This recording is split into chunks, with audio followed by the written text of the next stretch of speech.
Hey, what's up YouTube? My name is your boy Ghosties and I'm back with another banger of a video. In this video I'm going to be talking about some of the interesting and dangerous experiences I've had while visiting my grandparents' cabin. Yes, every year I get fucked up, whether I crash the four-wheeler or get shot in the throat by a very expensive airsoft gun wielded by a 9-year-old. Anyways, if you're new around here, basically every year I visit my grandparents' cabin in the mountains up north with my cousins. And every year, something seems to happen. For example, one of my favorite memories I have consists of me fishing with my older cousin Keegan. And on this specific fishing trip, Keegan and I caught the biggest bass in the lake. We named him the Big Ass Bass, and the way I caught him was pretty crazy. At the point that I caught him, we had been fishing for almost 3 hours, and we were starting to get bored. So after catching a very small sunny, I let him swim around on my line before letting him go. But before I could let him go, this huge-ass bass comes out of nowhere and like a shark swallows the sunny whole. I mean, that motherfucker snatched the sunny, but in the process, he got hooked.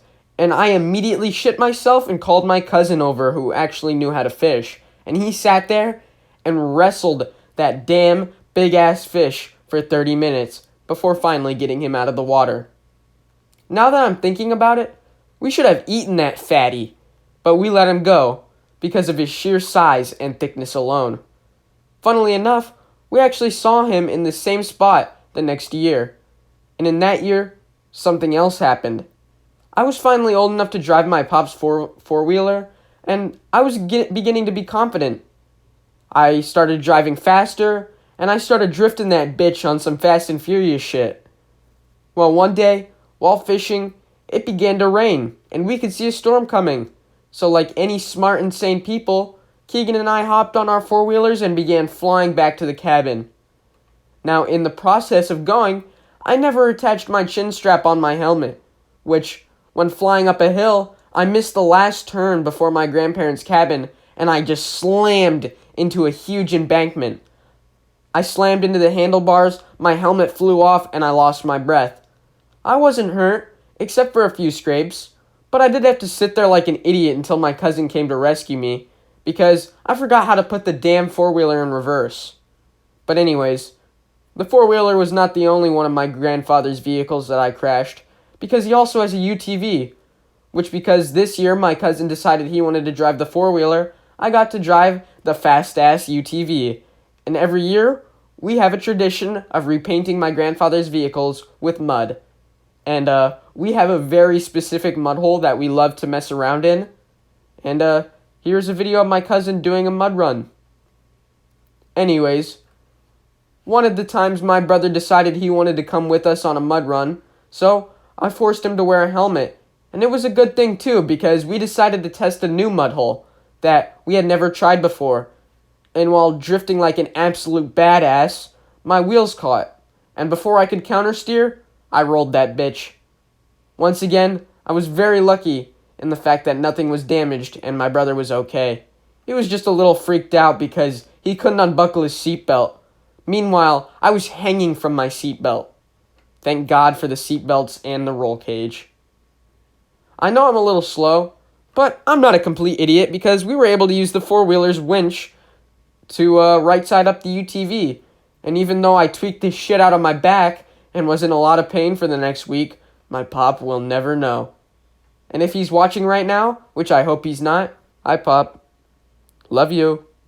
But anyways, starting last year we began a trend where we give my brother an airsoft rifle and let him hunt us for an entire day. And you know, that was pretty crazy. Every time my brother would spot us, he would flick his safety off and then point the gun slowly at us before beginning to fully automatic fire at us. Basically, the entire day was spent crawling around in the woods. The biggest fear while doing this was taking a shit. Imagine squatting and squeezing while getting sprayed at by a fully automatic airsoft gun. Anyways, this year we decided my brother is old enough for us to shoot at him while he shoots at us. So, we let him go hide, fully geared and armed with a very expensive airsoft gun. And our goal was to hunt him and shoot him The only rule was no headshots. My brother seemed to ignore this rule, though, because as soon as he saw us, he would start full auto spraying right over our heads.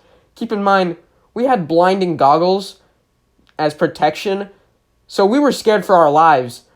Basically, we spent most of the time shooting blindly into the areas where we thought he was, because you couldn't see shit in those goggles. I swear we hit him a few times, though, but he never called it because he probably didn't feel it through the armor we gave him. One of the rounds, I pushed in, hit him like 4 times, I swear to God I hit him. And he turned and just sprayed like 4 shots straight into my throat. And he didn't stop shooting either. I had to run away. Even though I said he hit me, he never stopped firing. But anyways, that was the second and last time I ever played Airsoft. If you enjoyed, be sure to like and subscribe. See ya!